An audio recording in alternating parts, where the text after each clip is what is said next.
Hello everyone and welcome back to Cities by Steven. You're talking to Steven. Welcome back to the channel. If this is your first time here, please hit that subscribe button, get that bell notification on too, so you don't miss out on a video. Welcome to the start of a new series. Yes, a new series set on the Pacific coast of Canada. Welcome to Oracle Valley. This series will be played on the Oracle Lake map from the Promenades and Plazas DLC, and we're basing the theme of this series specifically off of the Fraser River Valley in British Columbia. If you're new to the channel, I build my cities in the Let's Play format, but I try and make each video centered around one or two subjects instead of bouncing around all over the city. This episode is the first in the series, but I did a sort of trailer episode where you can find it at the top right corner of the screen, where I went over the map as well as the mods and assets that I will be starting the series with today. Now, in today's episode, we are going to be starting our city, and we're going to be going through the first 3 or so milestones. While doing this, I'll give you some of my favorite tips and tricks for both beginners and intermediate players for starting a theme city off on the right foot. Since I am using mods in this series, as situations come up where I do use them, I'll go over why I'm using them as well as how it functions in order to help you out if you're new to these mods. So let's hop out of this view and take a look at the starting tile for this map. So, in the series trailer, we had already unlocked the whole map with the 81 tiles mod, but the starting tile was roughly here, so we'll be starting our city here. This is where my first two tips will come into play, before we've even built anything. Now, this is relating to starting a new city versus starting a themed city. I like to build cities where I take themes from real cities and transfer them into the game, and I find that makes for some unique builds with some real life challenges. So in order to do that, try and come up with a rough plan for what you want your city to look like before even starting. The second tip is to go into your starting city knowing that this will not be your big downtown with skyscrapers galore. You can build a really good, quaint secondary town, even a suburb, right off the bat, that'll complement your whole region. This allows you to play with some themes and make some mistakes without worrying that you messed up the future of your city. So, with that in mind, let's get started on building our first town by building a road. Yep, building a road is the first thing you need to do, and we only really have a few unlocked, so we'll be using the original 2-lane road. And what we're going to do is we're going to zoom in to this area over here and just build the smallest road we possibly can. That's $40, and we just delete it right away. Why do we do that? Well, it unlocks all of the road types. Now, I am using a mod that sorts my roads differently than what you may have. So if our kind of road layouts look different, that's why. I'm also using some roads from the Steam Workshop, which is why you see that there are many more roads in play than if you were to just use the original City Skylines vanilla roads. All right, so in order to kind of plan out what we need to do, we are looking at our interchange here, our very, very basic starting interchange with some impressive heights. So my first tip is to really just, we got that road planted, and you would probably often see that in this situation, you build like a big avenue and then you build off like your industry on one side and your residential on another side, because you're supposed to separate the industry and the residential with the commercial in the middle. Now we're going to kind of push against that standardization, and I'm going to kind of do something a bit perhaps not entirely recommended. We're going to start by building a 4-unit road, but we're not going to build that much of a road. We're going to build about 8 units out and roughly in the middle between our two highway pieces. Now, I'm then going to hop out over into here and go with the 2-lane road with sidewalks. And then I'm going to upgrade these highway pieces and then connect them in to the avenue. Now, I do realize I just made a mistake, because I actually wanted to go with a road from the Steam Workshop, which is right here. It's a 4-unit road, 4-lane road without parking. So I'm just gonna spend that $160 that we didn't have to, but it's going to make quite the difference. Now we are going to spend a future episode revising this, probably into a system where we can have a connection onto the other side of the highway into kind of a larger interchange than just a T junction here. So I'm not going to worry too much about the look of this interchange today, but I will worry about how we connect into this avenue. So we'll be dabbling into our first mods right now. And the first one we're going to do is node controller. And why I'm using this? Well, it's going to kind of widen the node, as you can see. I'm going to click the square of the node button. It's going to open it up even more. And then I'm just going to select this, and it's going to pull it to the same distance as the 4-unit road. It's not much, but it does make a difference. We'll do the same thing on this side. Fantastic. Then we'll be using our second mod of the day. We're starting off pretty quick here. And that is traffic manager. We'll be turning off the crosswalks, allowing cars to go through. And ta-da, we'll also use lane connectors so we don't have any cars turning around. Now, if we were on console or playing vanilla, I would probably encourage you to use a 3-lane road coming off of here. So then you have a dedicated turning lane for cars that are kind of making a U-turn. Just cleans things up a little bit. So let's use our third mod of the day, which is the intersection marking tool. This one is not necessary at all, but it sure does make for some pretty looking interchanges. So I'm going to hold shift down. We're going to get a solid line between those 2 points. Hold shift, a solid line, same thing. We kind of have divided our roads up. Now it doesn't look like you can just make a U-turn, or you can go into this direction or something like that. And I won't hold shift, make it a dashed line. Same thing here. Hold alt, and we're going to create a bit of a filler here. Now at this point, you can just leave it as is. You can kind of tell what's happening, but you can play around with it a little bit and spread out the width of the lines. You can also create or spread out this part, the angle of it. So you can get pretty detailed with this stuff. But for today's episode, I'm not going to worry about it too much, and we're just going to leave it like that. So there we go. We have our interchange running into one road instead of two, and that is a great starting point. Now, I already know in my head what I want to do. So one thing we need to do, though, kind of in general for the whole city as a whole, is we need to get power and water. Those are the first two things we need to do, and those are pretty expensive items. So let's get those two things out of the way first before we get into the more kind of fun, imaginative parts of the series. So we built this road out over into here, and right where we ended it, we're going to build a temporary industry zone. I'm going to extend this out 8 units. It doesn't really matter, just with the dirt road because it's cheap. And then we're going to bring this one out about 20 units for no particular reason. Then we're going to use the coal power plant because this is probably the best bang for your buck at this point, even though the pollution issue is existent. But at this point, I think we can probably just get away with it. Probably going to build 2 or even 3 of these before we even think about changing into other power sources. Now, one thing I do have is on the 81 tiles mod, I do have the selected mod that removes the need for power lines. So the roads are electrified in the sense that I don't need to draw power lines, but in this case, you might need to draw some power lines in if you don't.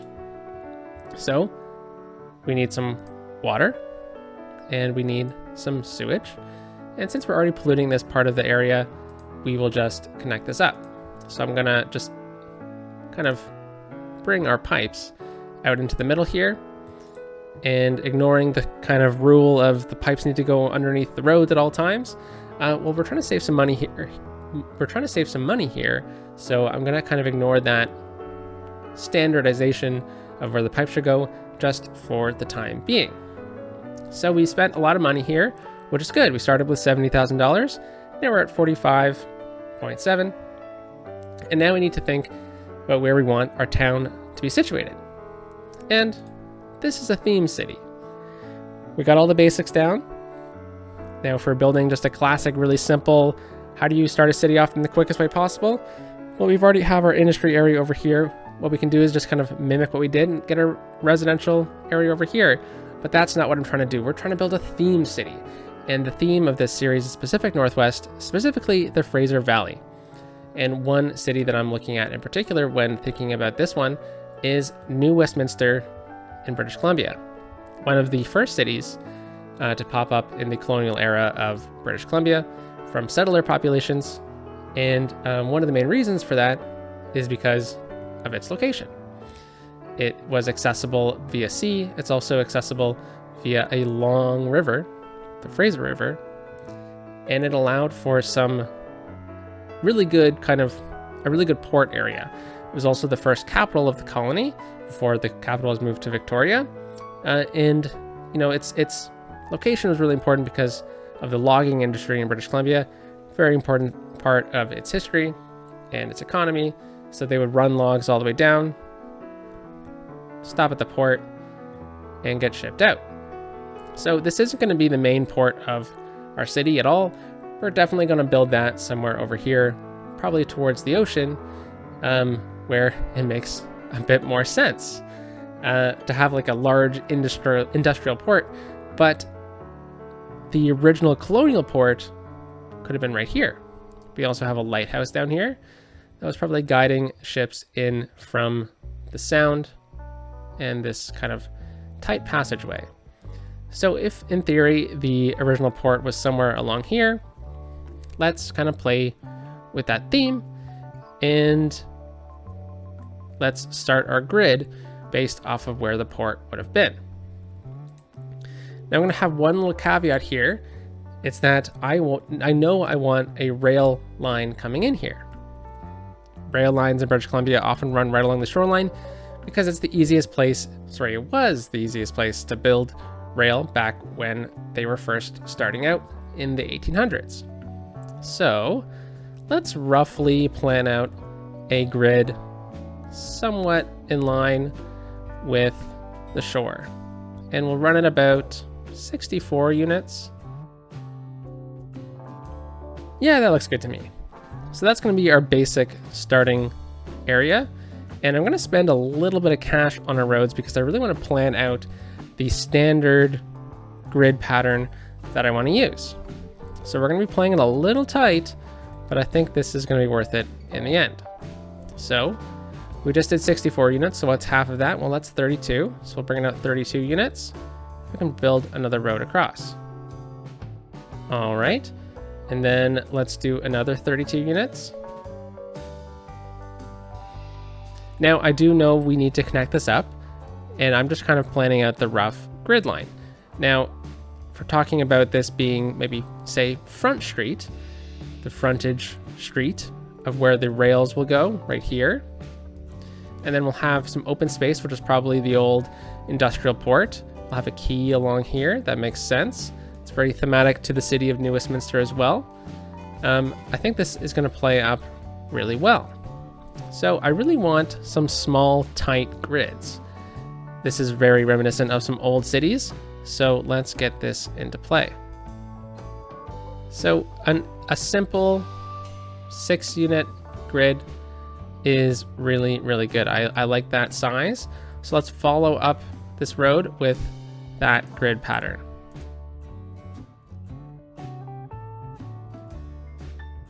All right, so I went a little too far, or I went a little farther than I was expecting. I only really want to go to about here in today's episode. So I want to bring this one over a little bit as well. So knowing that we're kind of working in units of 8, let's now go to 16 units. And then now we can really start seeing a tighter grid form. Now I do have anarchy on, so we're going to need to delete these trees after, but that is okay. And the reason why I'm building out over here is because I know that I want to have a bit of a bridge somewhere. All right, so I know that I want a bridge that goes across this ravine because I think that would be a really cool feature. And I feel like it would be really nice if we could squeeze it in between these rocks. So we have our grid lined up. Now we just need to find a nice angle here for this. And we could try and get it to like 130 degrees, 145 to be perfect in the middle between the two. But I think it's okay if we just go a bit off-centered here. Now the bridge is a little sloped, so what I'm going to do is I'm just going to grab that node with move it, and then do Control H, click on this node, and we'll bring it up to the same height. And there we have a cool little bridge here, which we could do like a neat little nature park or a city park in this zone. But I knew I wanted to get a bridge across here because I feel like we're going to build out in this direction, and this could be the start of a cool grid pattern in this direction. Also, I think it's a really unique feature that will also help with the flow of the city rather than having to go around this nature formation, which we could clearly just delete and bulldoze, but I don't want to. I'm going to try and respect the terrain as much as I can in this series. So I also use the forest brush tool, which is a simple tree brush. Basically what I can do is I can just fill in trees. Now I've set this up to be to have the same trees as on the map already, though it seems like there might be one or two that are in addition to what's on the map. So you can just click and zone in extra trees if you want, but it also works to clear it out as well. So I'm going to try and save as many trees as we can, but there will be instances where we need to remove them. So we have our basic grid. This is the simplest version of the pattern that I want. I do kind of have a plan that I'm going to kind of mess around with the exact grid pattern, but this is the rough outline. Now let's connect this up to our highway. So here we are. Let's now, well, you know what? I just realized I was playing with the game on Sim. I really should have been doing that with the game paused because I've been wasting some money. So let's see if that comes to bite us in a little bit. So I kind of want this to be seen as like an old, maybe pre-colonial road, and I want it to kind of dip and dive. So let's try and split these trees and stuff.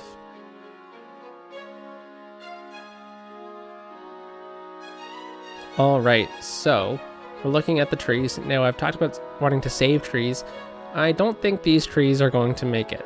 So we're gonna cut them down, but I will save this little pocket here. Also cut down any tree that's on this side of the road. Very good. So now we have a bit of a historical road here. This will kind of mess with the grid pattern a little bit. It will kind of play into a lot of unique character that we have in the city. But when the city was probably originally surveyed and laid out, this would have been kind of the main pattern. It's really easy to survey in grids. It's also the you can maximize the land use in that way. It's a relatively flat area. It is sloped, but not incredibly. So a simple grid works out very, very nicely. All right, so now let's build up the grid just a little bit further and connect it with this road.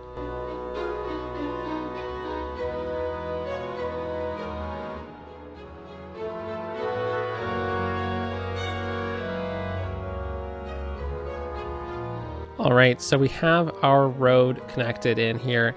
We have it connected up on a fun little pattern. So the main street goes into Front Street, it becomes Front Street. But then starting on this one, which is going to be kind of like the main street, on every second one, skipping the one where we have a bit of a park already kind of pre-planned, it connects up with the main road. It doesn't need to be every single one, but a good every other pattern works. And then we also have about 8 roads. So 1, 2, 3, 4, 5, 6, 7, 8 on top of this. So that is great. And then we will work out the rest of the road system after we get some people going, because we're running a risk of running into a bit of a problem.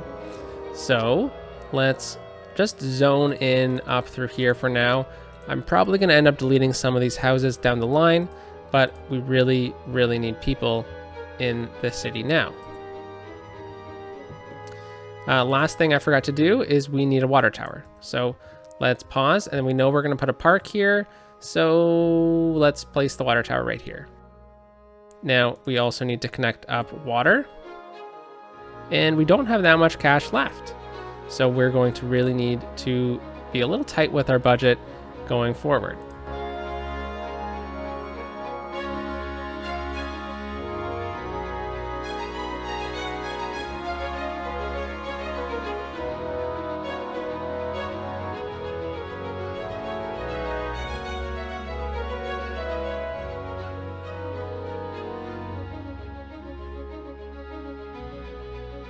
Ta-da! So we hit Little Hamlet. Now we did run a bit of a deficit there, but that's okay because we only needed 480 people to get to this boost here, and we got a bunch of money from this milestone, and it's all going to work out in the end. So we have a couple things we've unlocked. First of all, we have loans, so if we run into a bit of a money problem down the road, we can always do that. But we've unlocked the service of garbage, healthcare, and education. Now here's my first real big tip. Only spend your money on the landfill. Don't worry about schools, don't worry about the med clinic just yet. The only thing that can kill your city at this point in the game is a garbage overload. So, right away, before we talk about anything else, let's get our landfill in. This is everything else we've unlocked. We unlocked some of our parks that we downloaded from the workshop as well. But let's get that landfill in, and I'll talk about what I did. All right, so I spent a little more money than I should have building up these roads.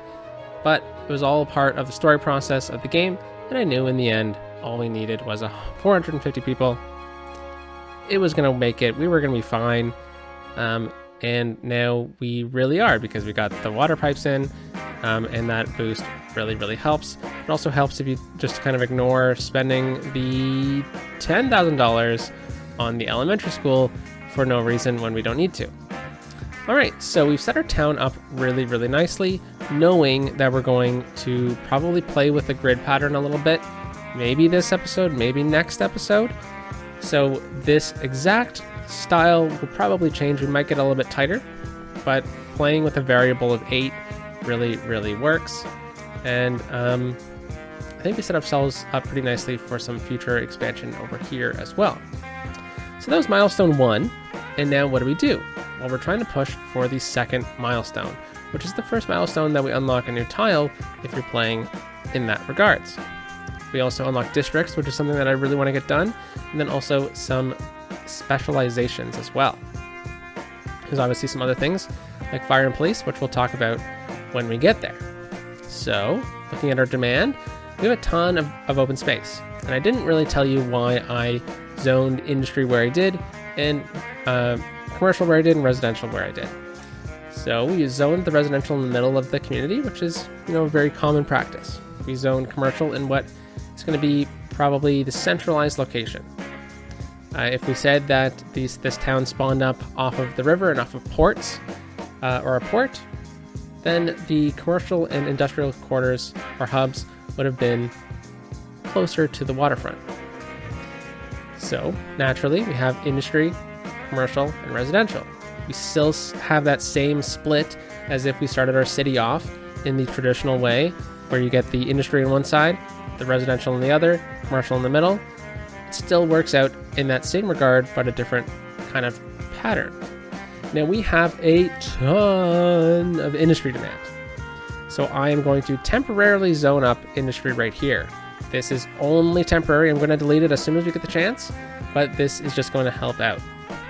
Now, I kind of play my cards a little differently than traditional City Skylines players.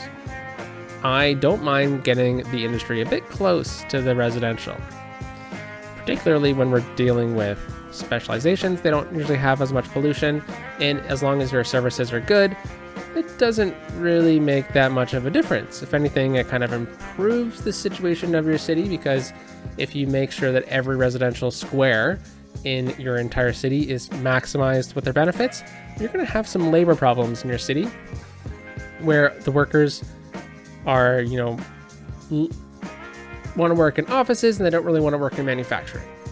But that is a really long-term problem that we don't have to worry about for many episodes. So we just zone this up, and we still have a ton of industrial demand. So let's go over to our temporarily placed services.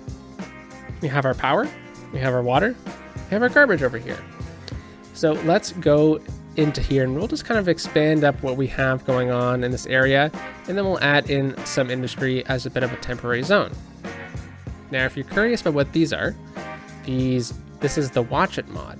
So this is for you to watch me on if I'm keeping up with my city's demands. You know, it's also helpful for me. So here is our electricity, so we're doing really good. Here is our water, we're still doing good. Same thing. Garbage is usually in the red, especially at this stage in the game. And our education, we don't have any education, so it's obviously in the red as well. But let's talk about another mod. This is the zoning adjuster mod. We can turn zoning off of this road, these roads here. This will allow us to get a little bit closer with our zoning, and it will also kind of allow us to make sure that we're not zoning on the highway itself.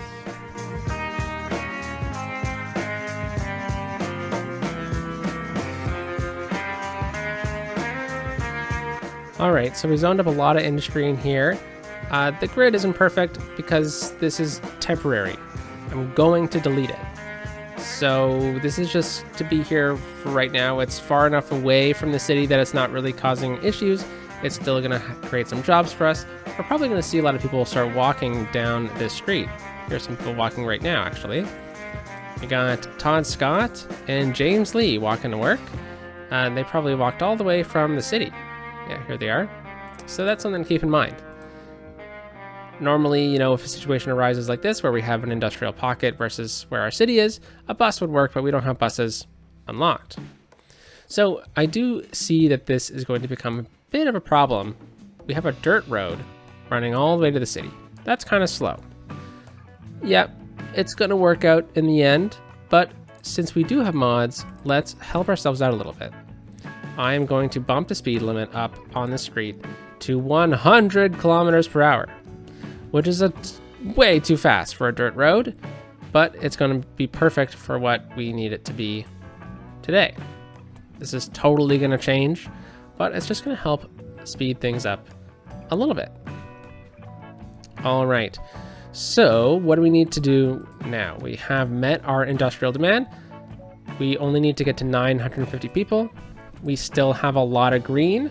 I think we just need to sim.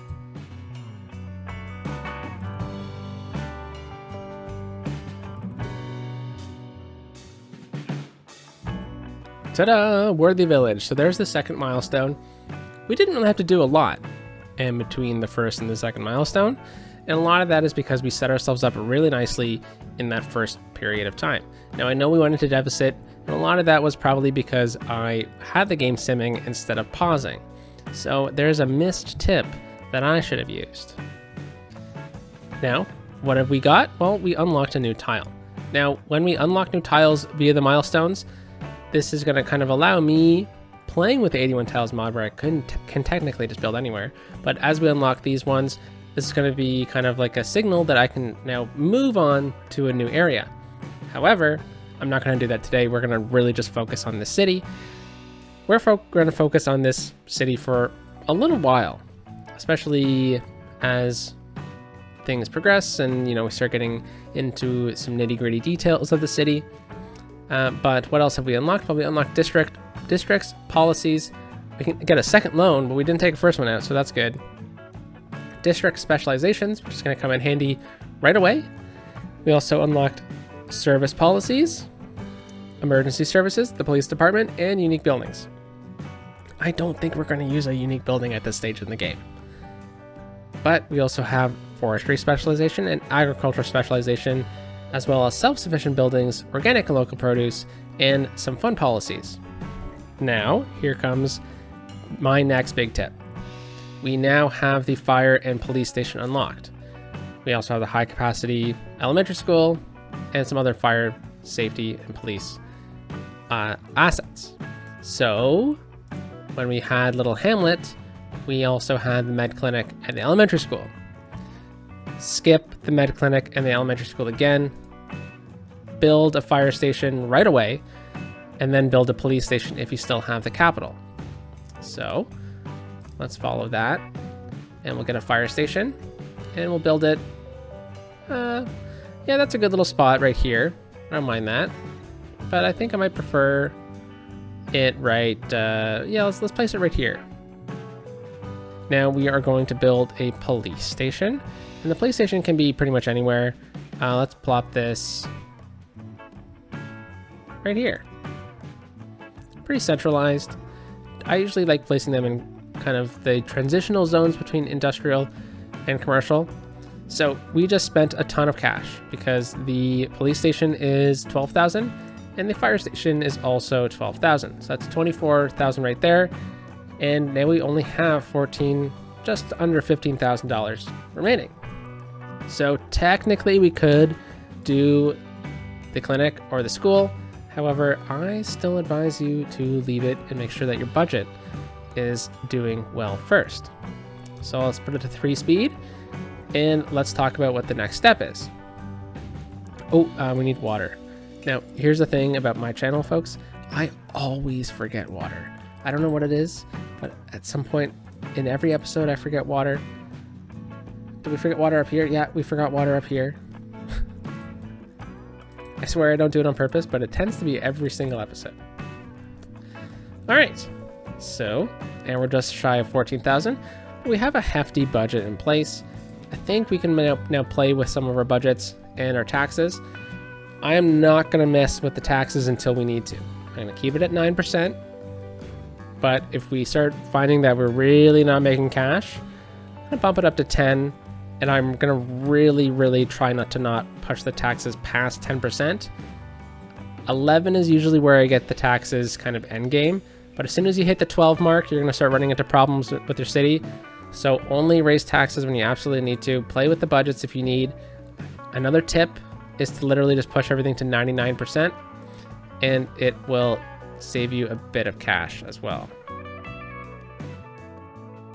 And same thing goes for everything else. If you want just a bit more, just put it to 101% and you'll get like with that one extra vehicle on top.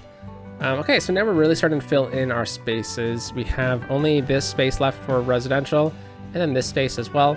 So we're gonna really need to start thinking about maybe expansion.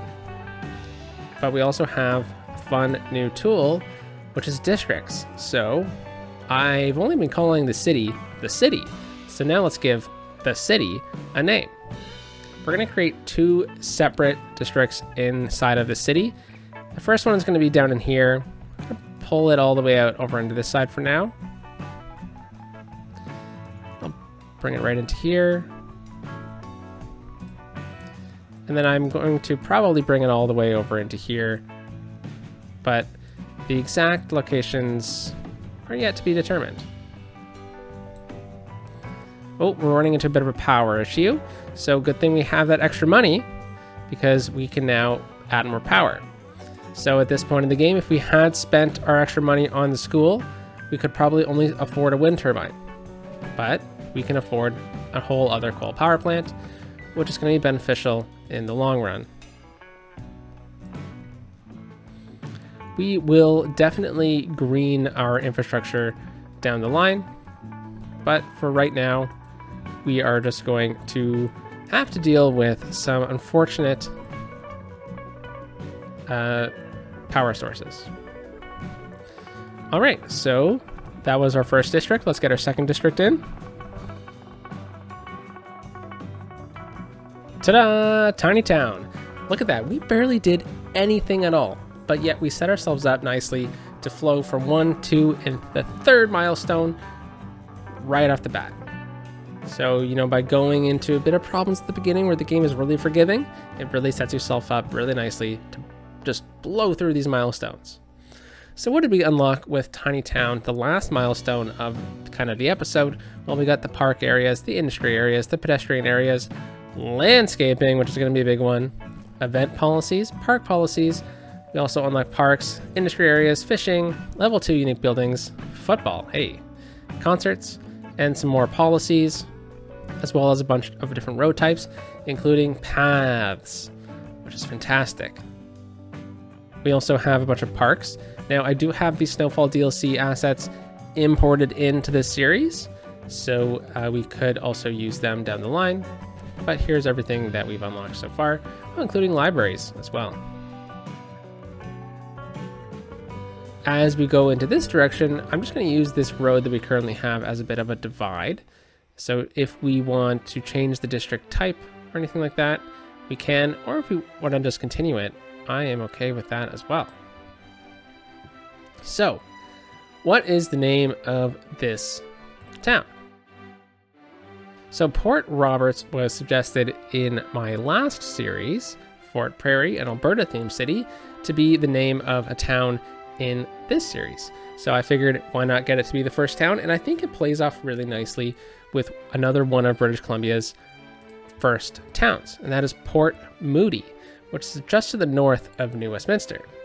Port Moody was the original destination for the Transcontinental Railway in Canada, and it's named after Superintendent Moody, who was the superintendent of British Columbia, maybe lieutenant governor, one of those colonial titles, and played a big influence on the early colonial settlements of British Columbia.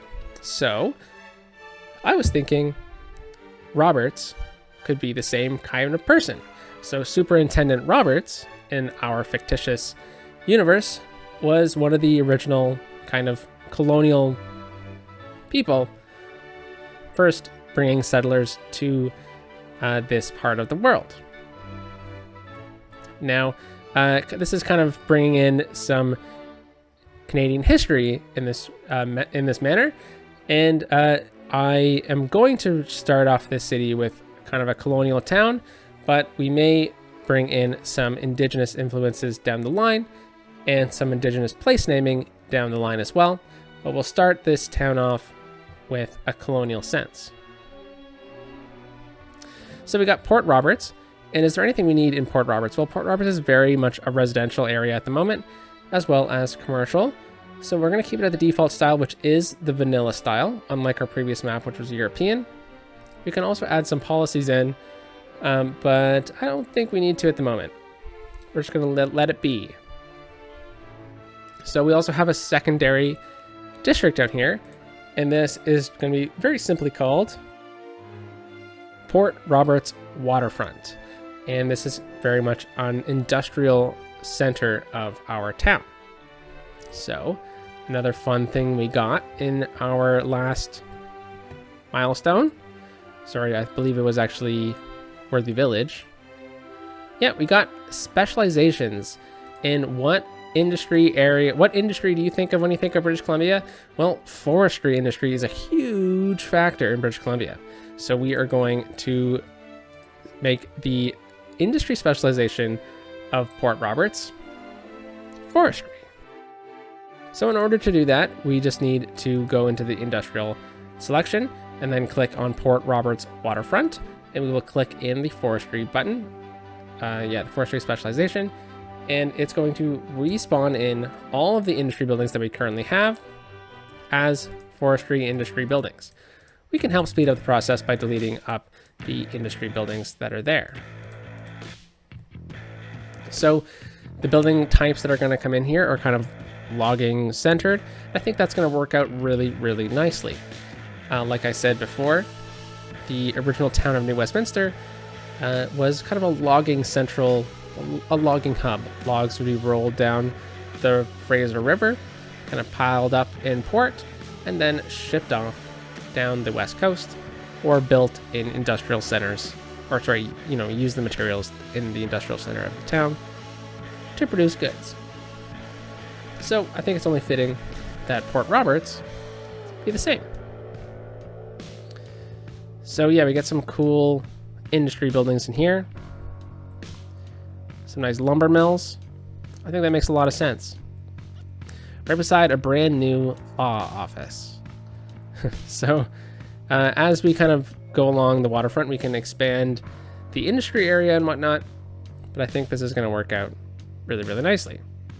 So I didn't include this area with our specialization. Yeah, because this is our kind of generic industry area, and I think it's okay just to leave it as the generic industry, especially at this stage in the game.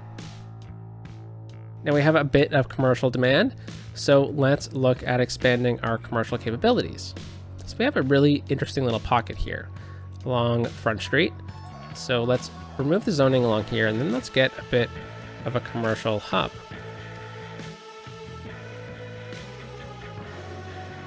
All right, so now we have a bit of a steady cash flow. We're making bank. We're doing really, really well. Oh, we missed a bit of water up here. So now we can start thinking about spending a bit of cash. And I want to upgrade our main road and name our roads. So let's start off by upgrading our main road, and I will be using, let's go with a classic City Skylines road. Oh, we don't have it unlocked, so I will go with the version from the workshop that we have, which is this one here. And I'm just going to upgrade this portion right here. And then along this long section here, I'm just going to upgrade it to a nicer road. We'll do this one with a median until we get to Front Street here, where I think I will just leave it as a basic road. We're going to upgrade it today because I want to make sure that this very main and important road be paved before we end off the episode. All right, so we have a nice tree road here, and I just use the picker mod, which is just a quick tool where you just click the picker and then you select the road and it brings you to the ability to use that road type. So very handy. But let's upgrade this road using the tree-lined road to about here, past our future park, right till we get to about this point here, and then we'll use the same road type as we have over here, the no parking road with a painted median. Then now let's look at what we got going on here. Well, looks like we have a light here, a light here. That's probably too many. So we can always add in an extra turning lane, for example, using a 3 or 5 lane road like this. And we can do the same thing right here. So we have a dedicated turning lane already on both sides, but I don't think it's really necessary with the right-hand turn. So I'm going to call a bit of a mulligan here and just flip around like that. Now I actually think it would look better if we have this just be a 4-lane road like that. So we have a nice simple dedicated turning lane here. Now let's play with a bit of mods. So right at this intersection here, actually before we get going on that, notice how I mess up the zoning. Well, let's just turn zoning back off of that road that we upgraded. There we go. So let's open Traffic Manager and let's turn off the light by making this a yield. I also don't really mind if there's a crossing here, but it's not ideal in a real life scenario unless this were to actually be a light. But for the case of the game, I will let the crosswalks be for another day. Let's move up to the next node where we have a bit of an issue. It looks like there's a crosswalk here. That's not what I really want.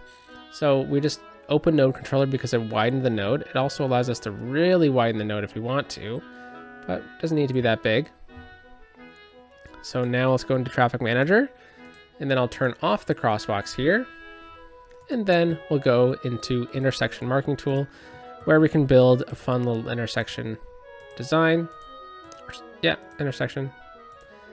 And just something really simple like that. Whoops. Something simple like that can go a long way to make this area look nice. So we have a dedicated turning lane again here with a non-dedicated right. That's fine. But we do have a light, and I think I'm going to keep this light here just for the time being. You know what? No, I'm not.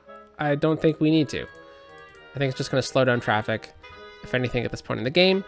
City Skylines, the lights aren't entirely necessary at this point in the game, so we won't use it. There we go. And then we have another one right here. Let's do the exact same thing we just did. All right, very good. So now we have our nice big thoroughway through here. And now we can do a few other tweaks, just like what we had before where we had a really fast speed on this road. Let's do the same thing. So right through here on this long section, it's 100. It's way too fast, but it's fine. We're just trying to help ourselves out a little bit at the beginning. So we're back down to here where we have a fun little node. Let's play with that a little bit by doing Control N. It's the quick way to open it up. And I want this corner here to line up with this corner. And then I want this corner to line up with this corner. Quite the interesting intersection, but let's just open it up a little bit farther. So I don't want any left-hand turns coming from this road, nor do I want any right-hand turns, so let's do a bit of a lane dedication. So now when you're coming down here, we have a dedicated road going towards Front Street where all our industry is. Then we have a left-hand turn for our commercial street. So this little corner here is probably going to come into play a lot in the future, but we're not done with upgrading our roads. So looking at our grid from this distance, we can see that there is quite the major avenue appearing. That is this one here. This one goes from our main street all the way to the bridge. So we are going to want to upgrade that one down the line. I believe we're going to want to upgrade it to a larger grade road. So do we have the capital to do that now? I think we do. So let's do this right now. So we have our small grid that we planned out from our colonial pattern, which is 6 units deep. As we upgrade this with a 4-lane road, we're losing 1. So that's gonna have its influence down the line.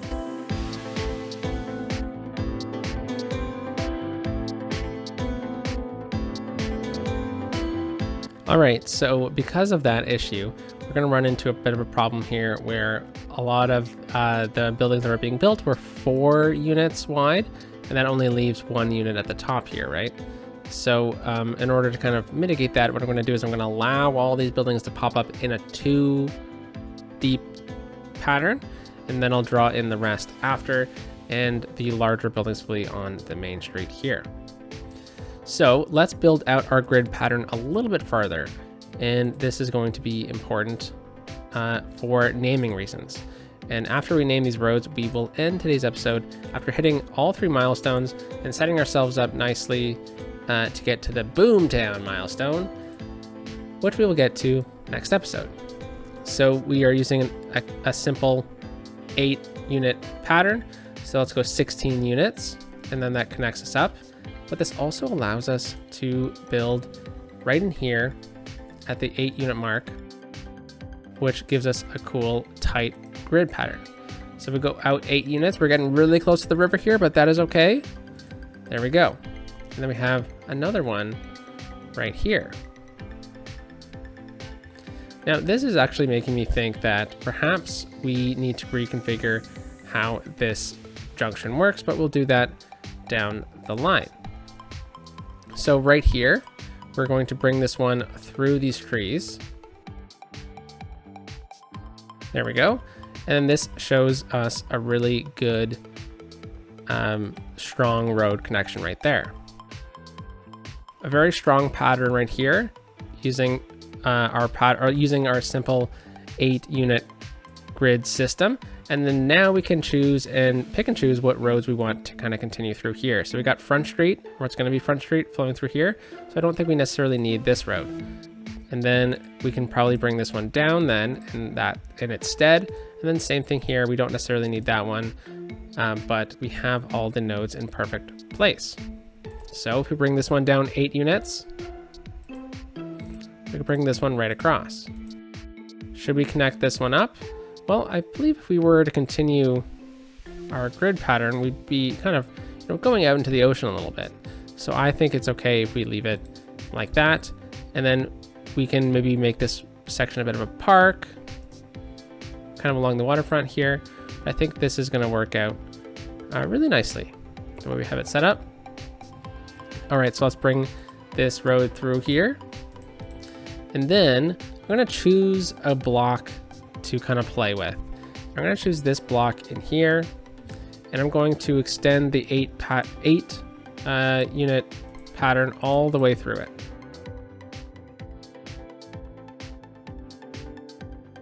So now that we've done that, you can kind of see that there are some roads that kind of stick out and some that don't, right?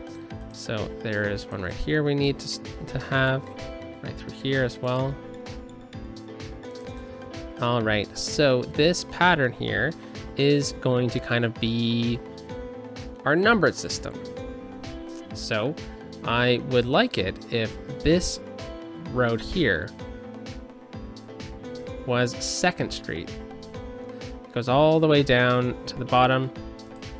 Actually, I might want to continue this down to here and then delete this one here. Yeah, there we go, since this is 2nd Street after all. So let's name it 2nd Street. And then that would mean that this one would be 1st Street, right?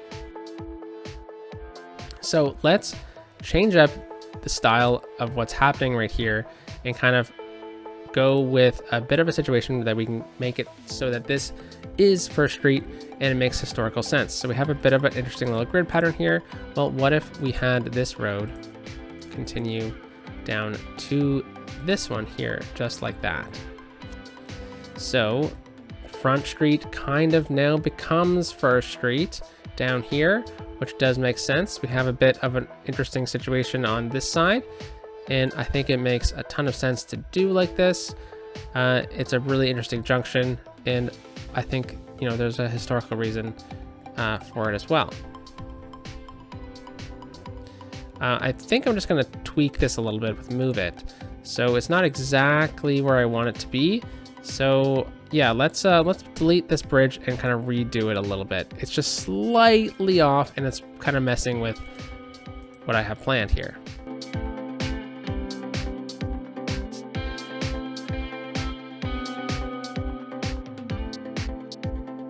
All right, so this works a little bit better now that we have Front Street running all the way to this corner here.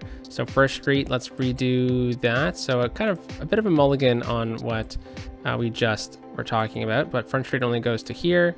Oh, sorry, 1st Street, and then this is Front Street, as in riverfront, right? So Front Street will go all the way to here, and then come all the way down to this point here. Because this is probably a regional highway. But we have 2nd Street, and 2nd Street is all of that road. So you know what this one means?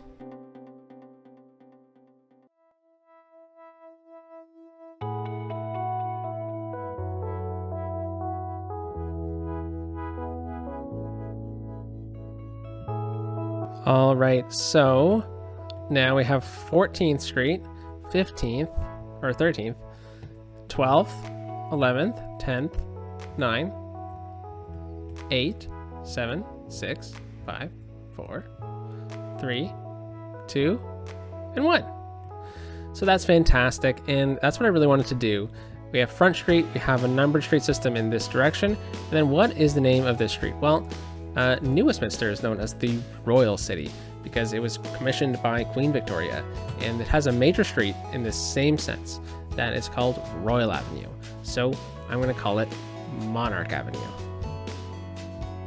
And Monarch Avenue will continue off into the distance, but in this regard, we've kind of set ourselves up really nicely with our main streets, kind of the main ones extending beyond Monarch is the even numbers, which is what I really wanted. And then the smaller ones, which we will probably bring into different senses, like we could even kind of grab a dirt road here and then jump a section and then throw a road right here. This is still 9th Street. It would be like 9th Street South or something, or not even. Like it could just still literally just be 9th Street with different numbers.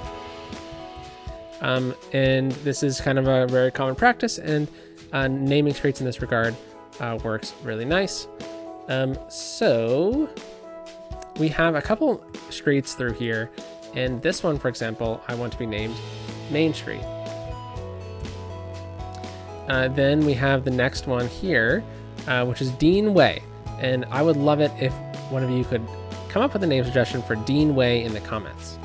But this next one here, Graham Road, this is going to be called Roberts Road. Roberts Road, why not? Roberts Road, alliteration, it works. Let's make sure that we abbreviate the term so I know that this is a road that I've made. And Roberts Road just goes right through here. And then we don't have a name for Charles Street or Myrtle Drive or Ivy, so I'll leave those up to you. So there we have it. We've set ourselves up real nicely for future expansion. What is going to come up in the next episode? Well, probably just a bit more expansion. I really want to get kind of our railway right of way in, where we'll talk about how rail can come into this area. Right now, the rail is all the way over here, and we don't unlock the rail for a little bit of time. So my idea here is that we kind of just plan out where the right of way would be so that we can build around it, because the rail would have been here first. I'm going to bring the rail underneath the bridge here, and then we'll swing it all the way over. It'll probably start to trench at this point, where I'm thinking of splitting it to a modern rail cargo hub out this way. And then, depending on where we are elevation-wise, we'll bridge or tunnel, and then we will bring a rail out this way where it can support future endeavors out in this direction, because there's no rail on this side.